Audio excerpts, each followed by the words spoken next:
My parents wanted their adopted son to marry the paralyzed heiress of a New York dynasty, but they're forcing me, their biological son, to fulfill the marriage contract instead.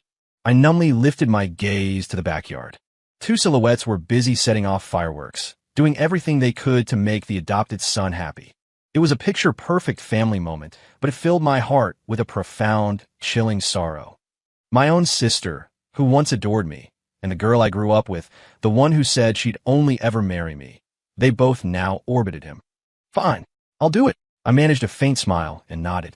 This home, which never truly felt like mine, was something I was ready to leave behind. And I would make them pay a terrible price for it. Leo, are you serious? You really agree? Hearing my answer, my mother, Sarah Miller, looked at me as if she couldn't trust her own ears. When has Leo ever gone back on his word? My father, David, cut in, clearly anxious to stop my mother before I changed my mind. He immediately picked up the phone to inform the Thorne family that the Millers would honor the agreement. Oh, the voice on the other end of the line sounded surprised. Your adopted son, Caleb, has agreed? My father's face flushed with embarrassment. Well, a matter of this importance, we couldn't possibly leave it to an outsider. It will be my biological son, Leo. As if you didn't change the contract to be between me and the Thorne heiress in the first place, I thought with a silent, bitter laugh.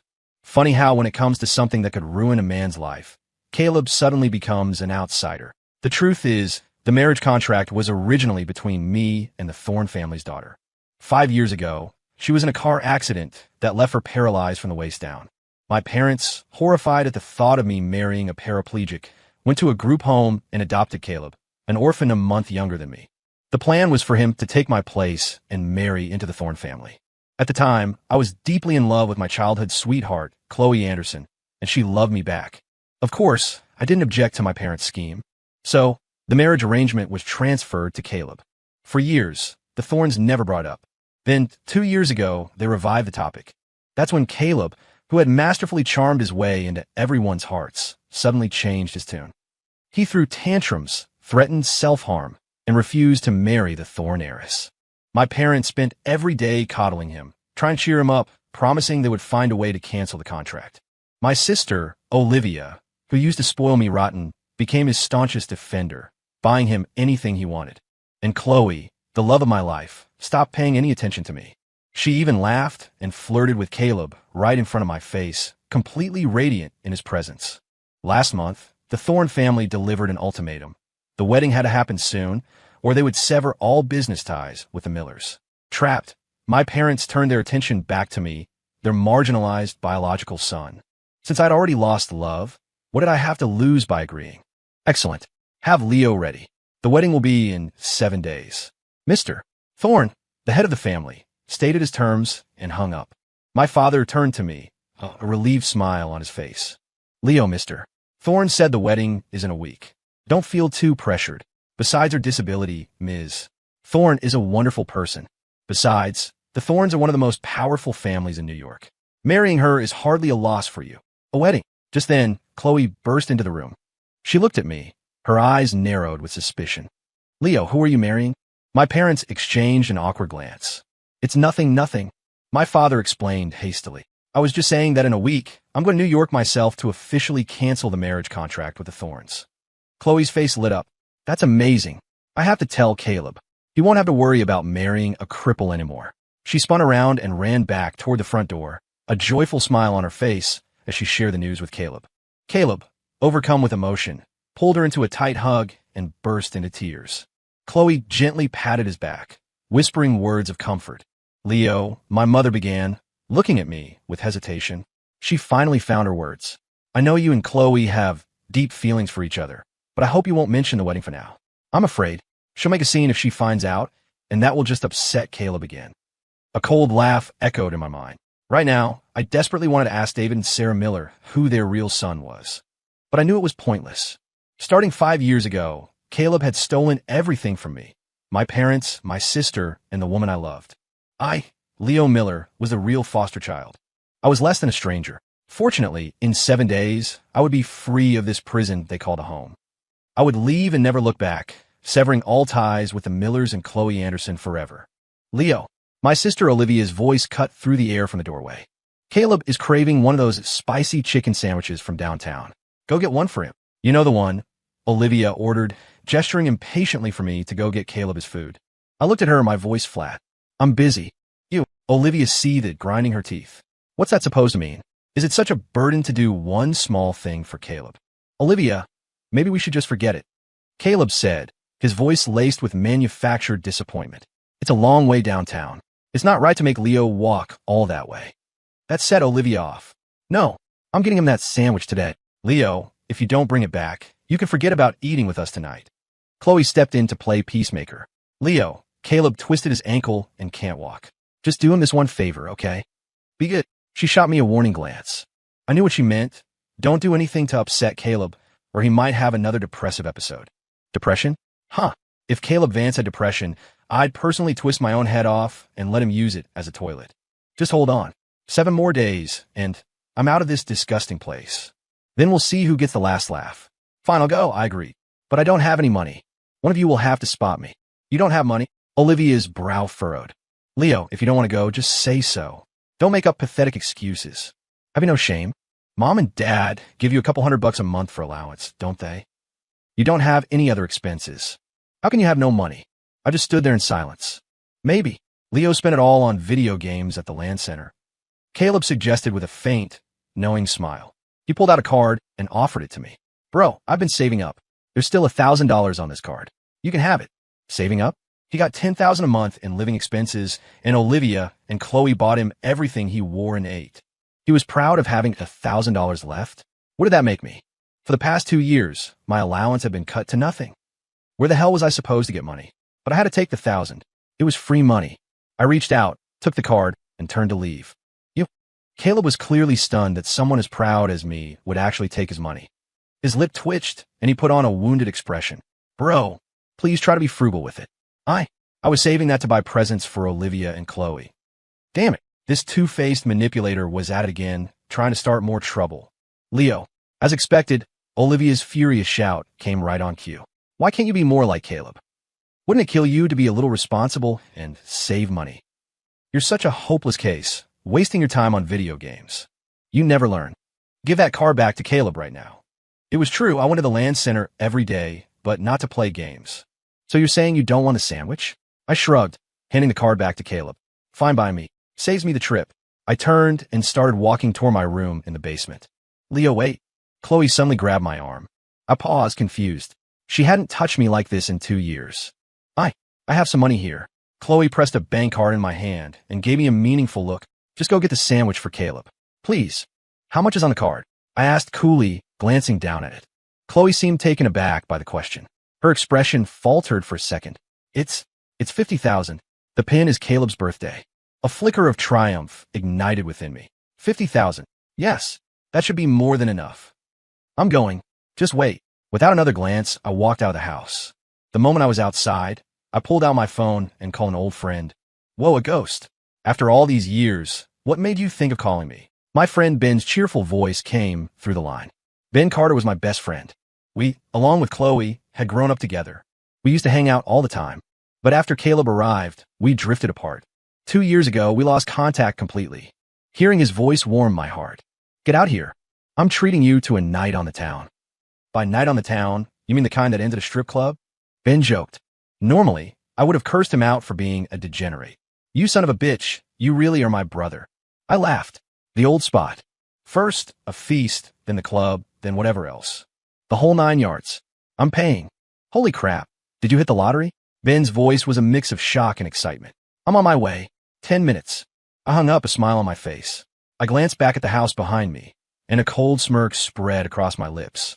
As of right now, I, Leo Miller, have nothing to do with you people. I hailed a cab and headed for our old haunt. I had made up my mind. I wasn't going back to that cage for the next few days. I had made up my mind. I wasn't going back to that cage for the next few days. I hailed a cab and headed for our old haunt. I had made up my mind. I wasn't going back to that cage for the next few days.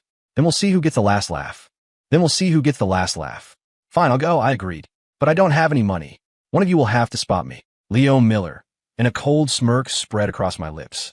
With $50,000, I could just get a hotel room and wait for the Thorne family to come pick me up. It's not like anyone at home would even notice I was gone. Leo. As soon as I walked into the steakhouse, Ben Carter waved me over. Hey, Benny, did you turn over a new leaf? You've lost a lot of weight, I said, looking him over.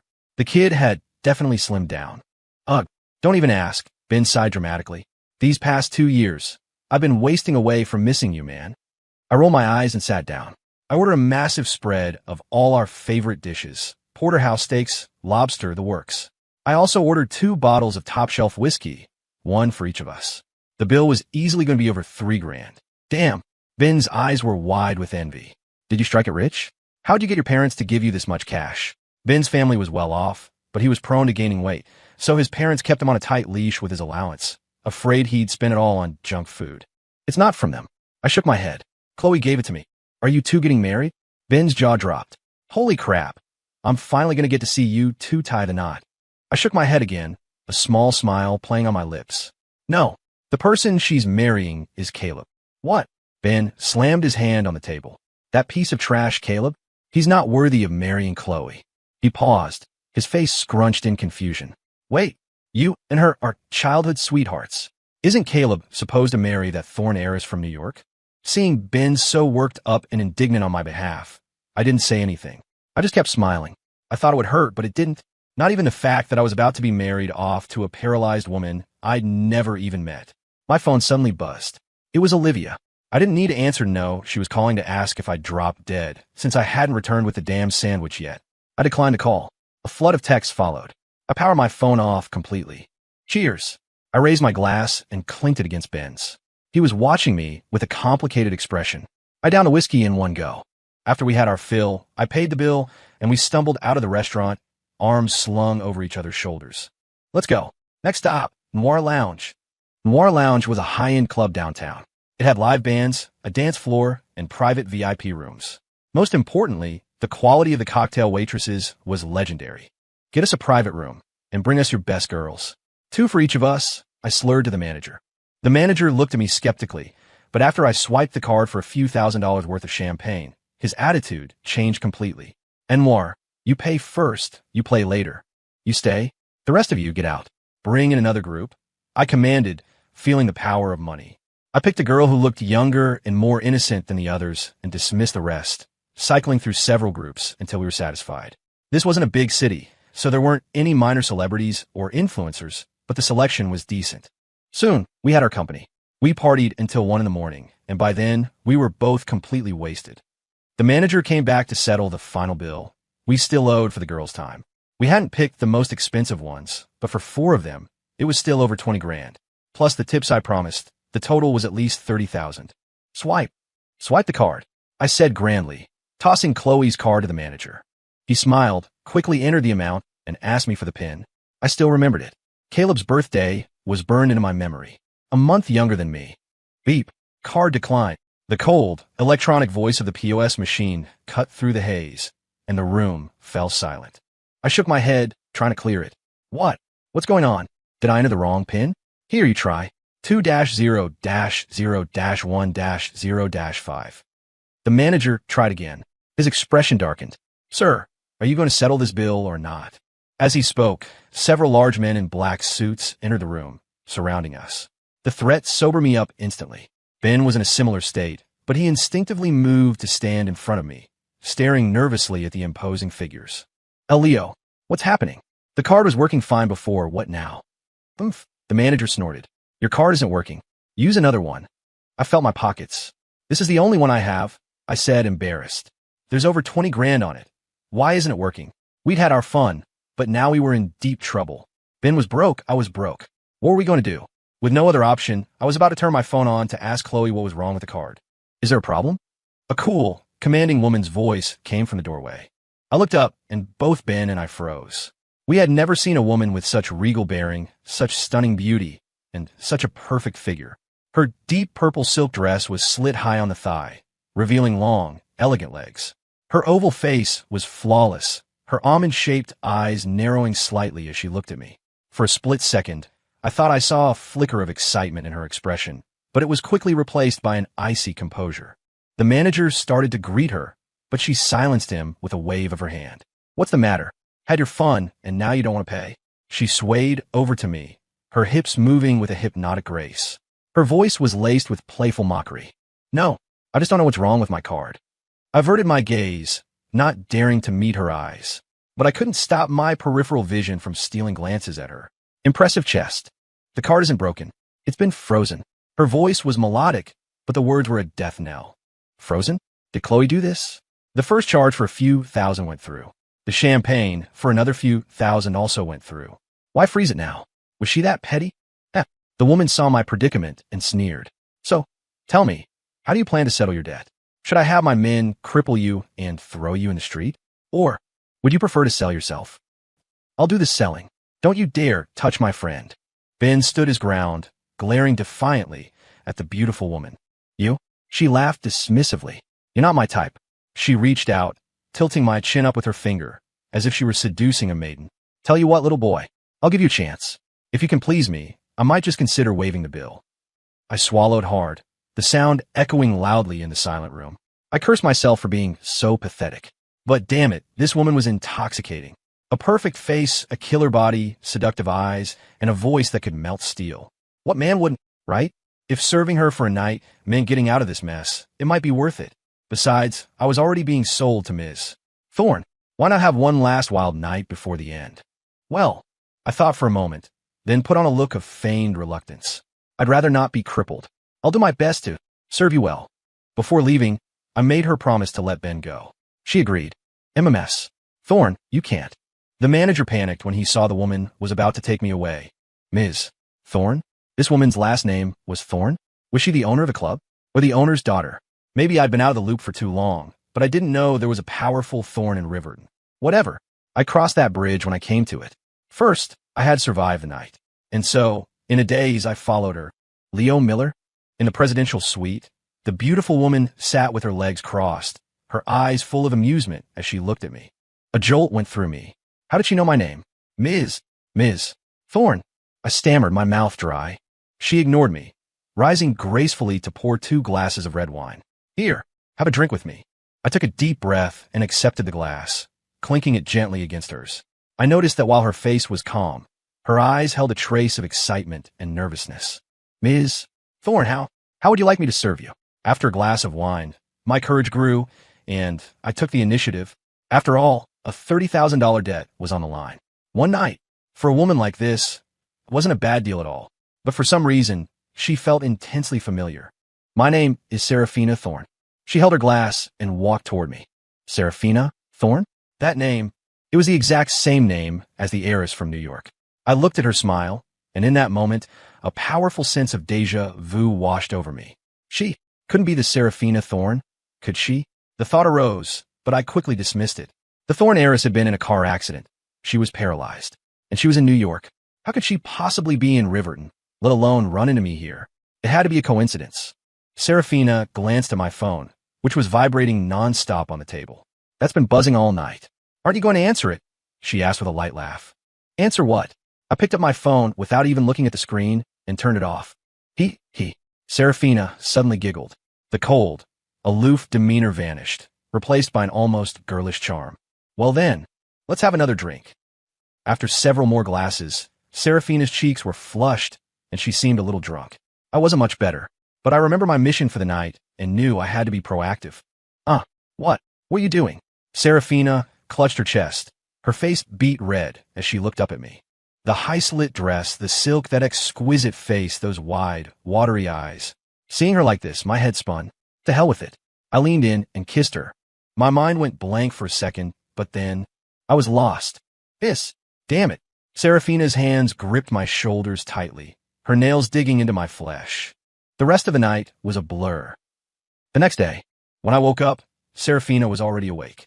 2 steaming cups of coffee and a box of donuts sat on the dining table. The perks of a presidential suite. Everything was taken care of. You're up. Seraphina's hair was damp, and she was wrapped in a bathrobe. A faint blush crept up her cheeks, and her eyes shone with happiness. He like what you see? She giggled, seeing my dumbstruck expression. All right, you big dummy, get up and have some breakfast. She gently helped me out of bed. I was still exhausted from last night's drinking.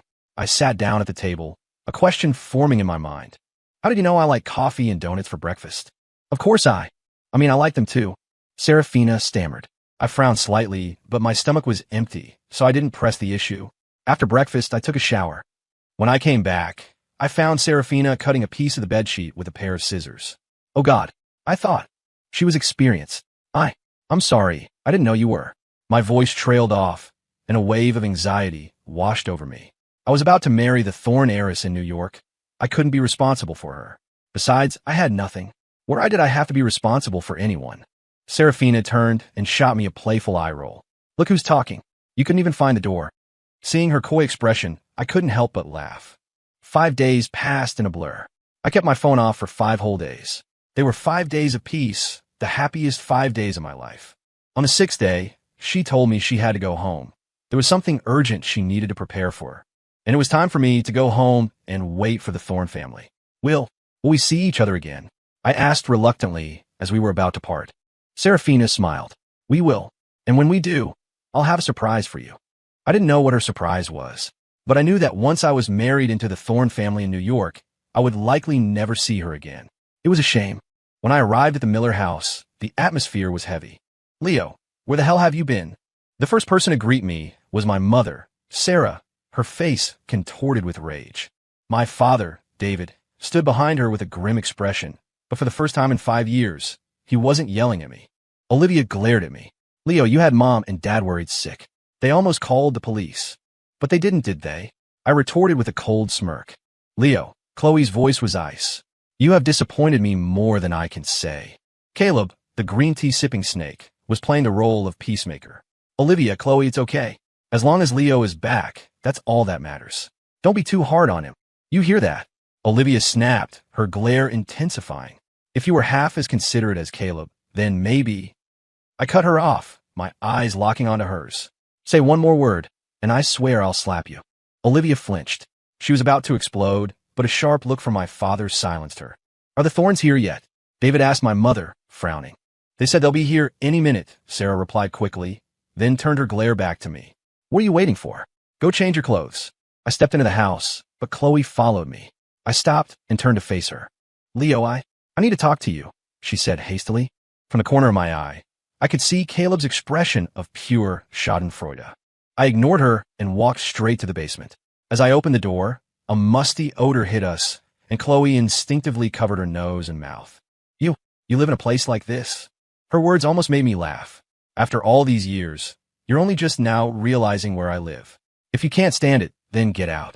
I walked over to my closet, a simple metal rack, and thoughtfully considered my 2 options.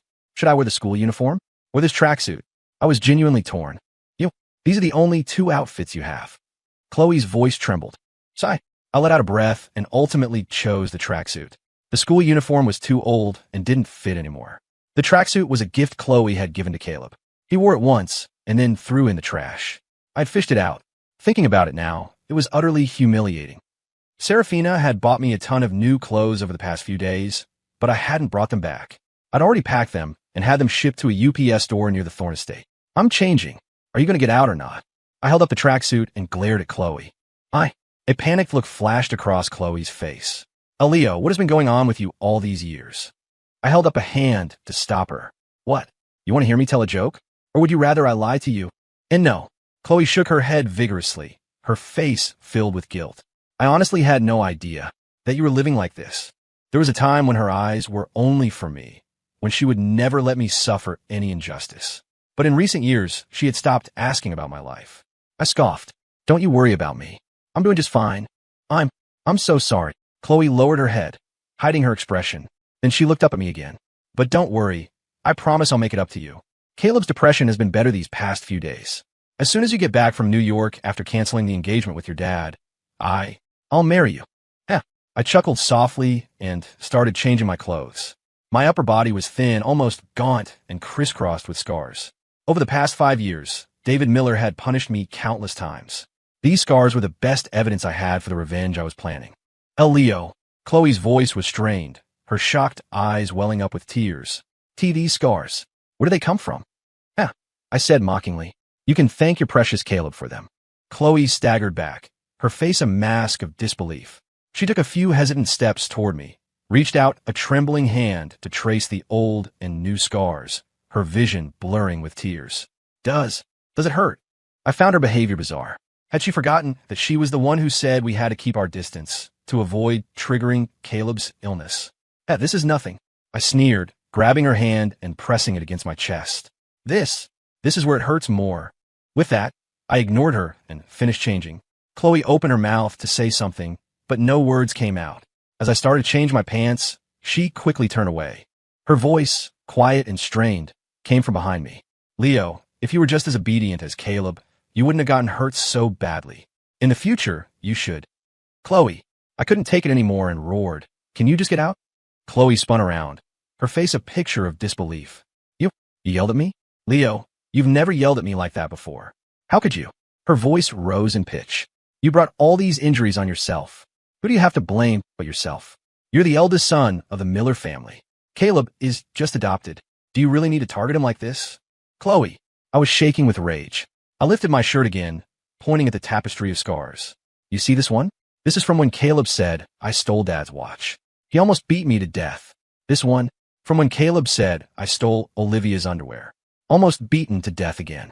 And this one, from when he said I spied on you in shower. I almost died that time too. Chloe's face turned ashen with fury. That's enough, Leo. Wasn't that all your own fault? And don't even get me started on the last few days. Taking my money and spending it on women and booze. I am so disappointed in you. She turned and stormed out. If you had checked the security cameras even once, you would have known the truth. Did any of you ever bother to look? I called out to her, retreating back. Chloe's body tensed for a moment, but then she hurried away. I paid her no mind, finished dressing, and headed for the front door. David had just called to say the Thorne family had arrived. I checked my phone. 11 a.m. Yes, it was time to leave. The wedding was scheduled for 11:58 a.m. tomorrow. When I reached the front of the house, a super luxury sedan was already parked there. David, Sarah, Olivia, and Caleb were all bowing and scraping around a middle-aged man. Chloe was nowhere to be seen. Mr. Miller, good day. I am Mr. Thorne's assistant, Mr. Roberts. The middle-aged man greeted me politely when he saw me emerge. His brow furrowed slightly when he noticed I wasn't carrying any luggage. Sir, do you have any important items you'd like to bring with you? I shook my head. My ID is all I need. Sarah, her face a mixture of embarrassment and something else, handed me a small, maroon-colored folio. Leo, this is your personal file. Take it with you. I took it and opened it. My face remained impassive. Inside was my birth certificate and a single bank statement showing a newly opened account in my name alone. The message was clear. What a wonderful parting gift. Mr. Roberts, let's go, I said with a slight smile, turning to get into the car. Leo. Sarah's eyes were glistening with tears, as if she were reluctant to see me go. David turned his back, his expression hidden. I imagined he never wanted to see his worthless son again. Dad, aren't you going to New York with Leo to cancel the engagement? Olivia's surprised voice rang out. Cancel the engagement? Mr. Roberts, who had just opened the car door, paused. His eyes narrowed. Mr. Miller, your intention is to cancel the marriage contract. David waved his hands frantically. Of course not. Leo and Ms. Thorne's wedding is tomorrow. We will definitely be there. Hearing this, Mr. Roberts' expression softened, and he got into the car. Olivia's mouth hung open, her voice trembling. Dad, Mom, how could you? Even if you're not canceling it, it shouldn't be Leo who goes. Caleb was supposed to. So, Olivia didn't want you to marry Ms. Thorne either? Isn't this exactly what she and Chloe wanted? Leo is marrying Ms. Thorne. Just then, Chloe came running out of the house, her face a mess of panic. Mr. Roberts, let's go, I said softly, my gaze withdrawn. The car started, heading for the airport. In the rearview mirror, I could see Chloe and Olivia chasing after us, screaming my name. They even fell. Mr. Roberts, could you please close the window for me? I'd rather not have the stench of desperation blowing in. On the way, my phone vibrated nonstop. It was Chloe calling, but I had no desire to answer.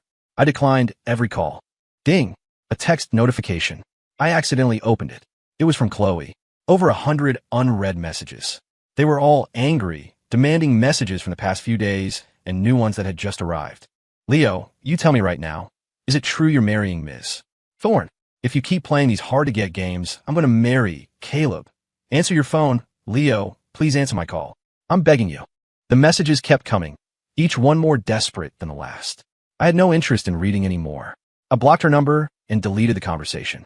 I did the same for the rest of my family and for Caleb. Mr. Roberts, do you think Ms. Thorne will dislike me? I felt a tightness in my chest and threw out a random question to break the silence. How could she? Mr. Robert smiled kindly. The young miss has wanted to marry you since you were children. I pursed my lips, unconvinced. He was probably just trying to comfort me. Sir, may I ask you a question? As we near the airport, Mr. Roberts turned around from the passenger seat to look at me seriously. I nodded, telling him to ask whatever he wanted. You've agreed to marry our young miss. You won't regret it, will you? She is, after all, disabled. His gaze was sharp, as if he could see right through me. Mr. Roberts. I looked at him earnestly. I no longer have a home. My simple sentence brought a look of sympathy to his face. He smiled reassuringly. Don't worry, sir. Ms. Thorne will give you a home. We arrived in New York at 10 o'clock that night. Mr. Roberts drove me to a massive mansion. I was stunned. The Miller's house back in Riverton, a small town, was worth over $1 million. This mansion was several times larger. In a place like New York, where every square inch was gold, this property had to be worth tens of millions. Sir, the young miss purchased this house specifically for you. The deed is in your name. Mr.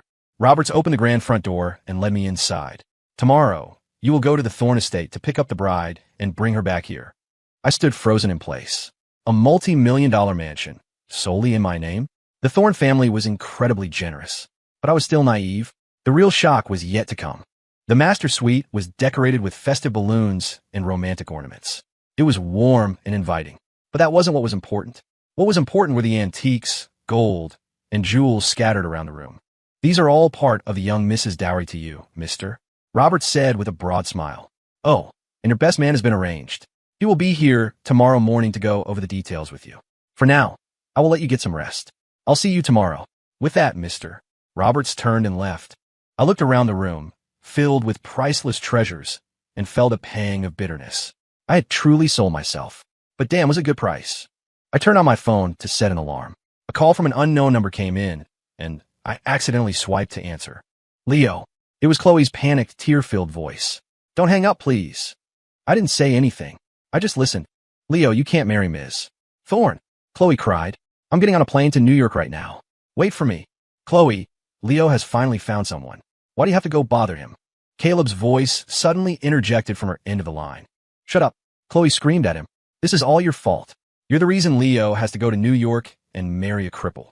I never thought I'd live to see the day Chloe would yell at Caleb. Still, she was a major reason why I was here. Her love, now tainted by Caleb, was worthless to me. If there's nothing else, I'm hanging up. I had no desire to hear their voices. I ended the call. Another call had been trying to get through. I dialed it back. It was answered on the first ring. Leo, it's Serafina Thorne. A cool, commanding woman's voice came from the other end. I don't plan on inviting the Miller family to the wedding. What are your thoughts? That suit me just fine, I chuckled. But the voice, it sounded so familiar. Good, Serafina said, then added, get some rest. And don't forget to come pick me up early tomorrow. That voice was incredibly familiar. It couldn't be her, could it? I shook my head with a smile. It was impossible. The Thorne heiress was paralyzed. How could it be her? Alone in the mansion, I slept soundly. Before dawn the next day, the doorbell rang. I groggily got up to answer it, only to be met with a person I never expected to see. Benny, I exclaimed, pulling him into a tight hug, my eyes blurring with tears. What are you doing here? You're about to get married, and you're still a crybaby. Ben patted my back with mock disgust. Come on, man. I'm your best man today. I'll make sure everything goes smoothly. I was stunned. Mr. Roberts had said Serafina found a best man for me, and it turned out to be my best friend. My curiosity about this unseen bride, Serafina Thorne, deepened. How did she know me so well? An hour later, we were ready. We set off for the Thorne family estate, the place where I would pick up my bride. It was enormous, luxurious, and decorated everywhere in festive red. Leo, you're finally here. A graceful, middle-aged woman with a warm smile greeted us. Quickly, Serafina has been waiting for you. She's that eager? I glanced at Ben, confused. That's your mother-in-law? Ben whispered. And the one behind her, Julian Thorne, the head of the family. Your father-in-law.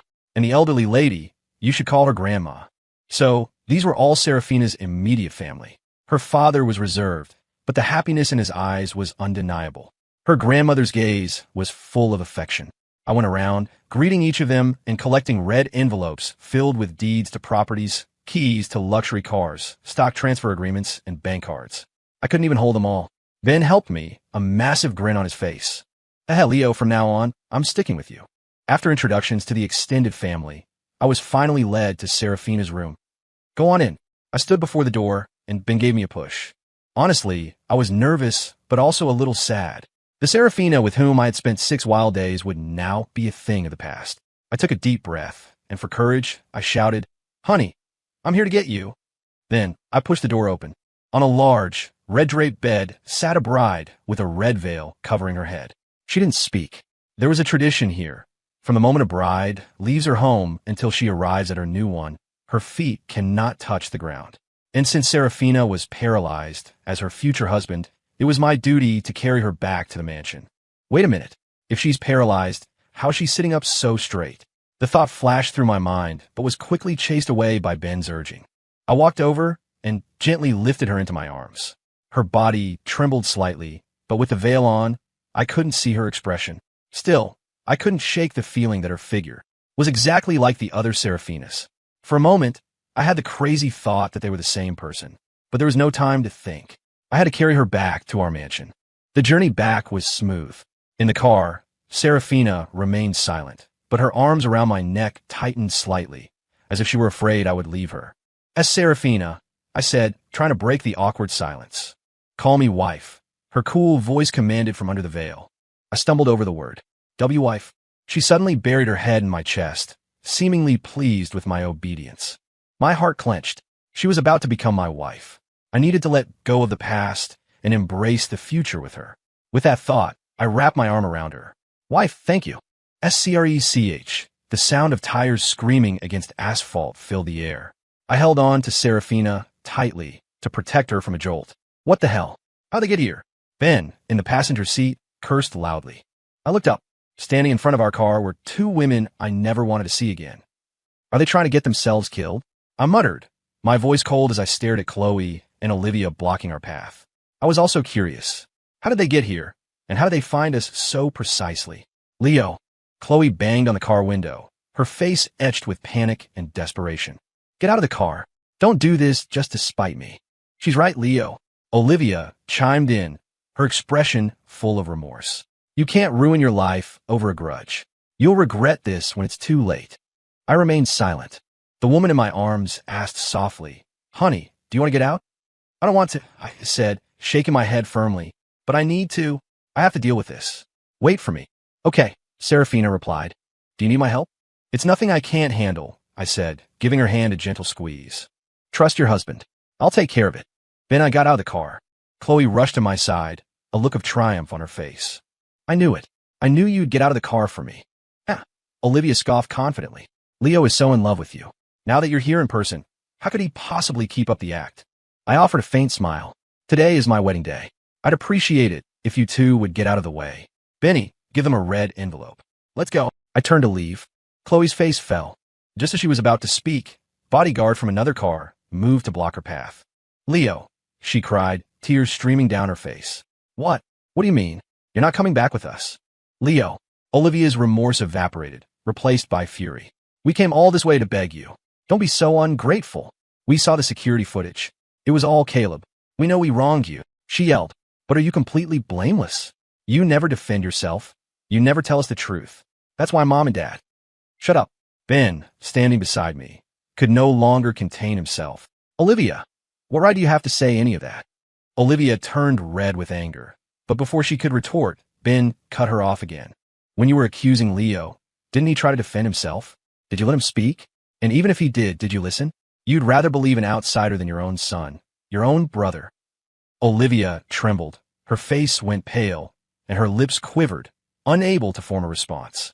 "Leo, your aunt and uncle know they were wrong now. Please don't hold it against them, okay?" Chloe stepped in, playing the good cop, her words a practice performance. "And you, Chloe Anderson." Ben was on a roll, finally venting all my frustrations for me. "Have you forgotten you promised to marry Leo, and only Leo? What have you been doing for the past 2 years? You flirted with Caleb right in front of Leo, with no sense of decency. Is that what you call love? It's fucking disgusting." Ben finished by spitting on the ground, his eyes filled with contempt. I didn't." Chloe shook her head, tears blurring her vision. I just. I glanced at them one last time and got back in the car. Ben quickly followed. Chloe and Olivia tried to chase us, but the bodyguards held them back, their desperate cries fading behind us. 10 minutes later, the car finally arrived at the mansion. I carried Serafina inside, where 4 housekeepers stood in a neat line, greeting us in unison. Serafina, pulling red envelopes from seemingly nowhere, handed one to each of them, her etiquette impeccable. After placing her on the bed, I found myself slightly out of breath. My body was in terrible shape. "Honey, aren't you going to lift my veil?" Serafina's voice trembled with a mix of shyness and anticipation. I was nervous too. My hand, holding the ceremonial jade scepter, was shaking. After taking a few deep breaths to steady myself, I gently lifted the red veil. An exquisitely beautiful face was revealed. "Holy shit, it's you." My heart felt like it had exploded. I stared at her, completely dumbfounded. "Hee," Serafina giggled. "Why couldn't it be me?" But I was speechless. How can you be her?" Serafina suddenly stood up, planting her hands on her hips in mock anger. "What? You thought you could just use me and throw me away? Or are you not satisfied with your new wife?" I gave a weak, embarrassed laugh, unable to meet her eyes. But I couldn't hide the overwhelming excitement and joy welling up inside me. Satisfied? I was more than satisfied. So, this Serafina really was that Serafina. They were the same person, and she wasn't paralyzed. All right, stop overthinking it," Serafina said, dropping the act and linking her arm through mine. "Come on, let's go get our marriage license. As for the ceremony, I don't want anyone ruining it. So let's just skip it. How about a destination wedding? Just the 2 of us." I smiled. "Whatever my wife wants." At 11:58 a.m., precisely the time our wedding ceremony was supposed to start, we got our marriage license. "Let's go, our adventure starts now." As soon as we stepped out of City Hall, Serafina pulled me toward the car. "El Leo," a trembling voice called out from behind us. How could you really marry her? You promised you would marry me. Have you forgotten?" Serafina and I turned around. Chloe stood there, her face streaked with tears. Olivia was beside her, her expression complicated and unreadable. I decided it was time to cut these ties for good. "Chloe," I said, walking toward her, my face a blank mask. "El Leo, you love me, don't you? How could you marry her?" she pleaded. "I promise, I'll never see Caleb again. Please, don't do this just to hurt me." When I didn't respond, Chloe dropped to her knees. "Leo, I'm begging you, divorce her, please. We can get married right away. I'll do anything you want." "No," I said flatly. "The woman I loved died 2 years ago. And no, it's not like that." Chloe shook her head, desperately trying to explain. "I only treated Caleb that way because I thought he was taking your place in the marriage. Once he was gone, I was going to make it all up to you. I was going to marry you." I held up a hand. "It doesn't matter anymore. The person you should be marrying is that peeping Tom, Caleb, not me. My wife's name is Serafina Thorne. She's this beautiful, wealthy woman right here, and I couldn't be happier. Oh, and by the way, I wish you and Caleb the best. May you two be locked together for eternity." Chloe collapsed on the pavement, her face a portrait of utter despair. Without a second glance, I walked over to the silent Olivia. "Olivia, my dear sister." "Oh wait, you stopped being my sister 5 years ago. Tell me, did you ever find the scumbag who stole your underwear? Or the thief who took Dad's watch?" Olivia staggered, and tears burst from her eyes. "A little brother, I'm sorry. We were wrong about you. Please, don't be like this with us." That apology came far too late. "It's too late," I sneered. I turned and walked away, a silent vow hardening in my heart. For every bit of suffering I endured over the past 5 years, I would repay them in kind. Serafina and I went on our honeymoon. We traveled for a whole month. Along the way, I learned a lot of new things, mastered many new skills, and enjoyed every moment. At the same time, I handed over all the assets the Thorne family had given me to Ben, letting him manage them. It didn't matter if he made a profit or a loss. The only goal was to crush the Miller Corporation before he ran out of money. Ben gave me daily updates. He told me that after Chloe returned to Riverton, she locked herself in her room, and her parents were beside themselves with worry. David and Sarah, dealing with a catatonic Olivia, had confined her to her room as well. The Miller Corporation was now entirely in Caleb's hands. Excellent. That made my plan even easier to execute. "Honey, Ben says the Millers took the bait," Serafina murmured, tracing patterns on my chest and licking her lips. Over the past month, although my body had been thoroughly exhausted, it had also been well-nourished. I had actually gained some muscle, and the faint outline of six-pack was emerging. I stroked her hair. "It won't be long now. Perhaps. There will be a surprise waiting for us when we get back." A month later, Serafina and I returned. Ben picked us up from the airport. "Leo, boss lady." Ben was glowing with success. Thorne Miller Enterprises went head-to-head with the Miller Corporation. Total victory. By total victory, he meant that not only had our new company not lost any money, but it had driven the Miller Corporation into bankruptcy. I knew that Ben's and my efforts alone couldn't have achieved this so easily. The Thorne family had stepped in. Or rather, my wife had. Now, the Miller house was besieged by creditors. Their mansion had been auctioned off. I heard that the family of 4 had moved in with the Andersons. They tried to contact me, but they could neither find me nor reach me. Half a month passed. I heard that Caleb, in a fit of rage, had assaulted both Chloe and Olivia. Olivia, unable to bear the shame, jumped from a building and killed herself. Chloe went insane. While Caleb was asleep, she bashed his head in with a hammer, then took a boning knife and methodically carved the flesh from his body, piece by piece, giving a new meaning to the phrase flesh and blood. When the police found Chloe, she was completely incoherent, muttering over and over again, "It was my fault. I shouldn't have changed my mind." Suspecting severe psychological issues, they sent her to a psychiatric hospital. Upon seeing the gruesome scene, David Miller had a massive coronary and died on the spot. Sarah, unable to cope with the shock, suffered a complete physical breakdown. It was unlikely she would live much longer. Hearing this news, I felt a flicker of emotion, but not a single shred of pity. They say that pitiful people often have a hateful side. In these past 5 years, haven't I tasted every bitterness life has to offer? The only difference is I knew how to protect myself. I didn't let them kill me. I looked up at the bright, sunny sky and slowly exhaled. Wife, having you is the best thing that's ever happened to me. I turned and hugged Serafina. But can you finally tell me, what was the real story with your legs? Serafina's face flushed red. She told me that the car accident 5 years ago was real, and her legs were indeed paralyzed. But they had healed 2 years ago. When she heard the marriage was being transferred away from me, she lost all interest in the arrangement. Later, when she heard that Caleb was refusing to marry her and was making my life a living hell, the Thorne family gave things a little push, making David Miller so desperate that he had no choice but to come to me. "Honey, I would only ever marry you. No one else is worthy. Hee." Serafina's smile was radiant, and the mischievous glint in her eyes looked exactly like that of a childhood playmate I once knew. Wait, a playmate? Peanut. I thought for a moment, then called out the old nickname. El Leo. Tears streamed down Serafina's face as she buried herself in my arms, sobbing. "You finally remember me?" Yes, I remembered. Serafina Thorne was the little girl who used to trail behind me and Chloe all those years ago, our little tag-along. "I've been waiting for you to marry me for a very, very long time," Serafina said, looking up at me with a tear-streaked, pouting face. I gently wiped her tears away with my thumb. "When we get home, let's research which methods are most effective for making a baby. Peanut, for the rest of our lives, I'm all yours."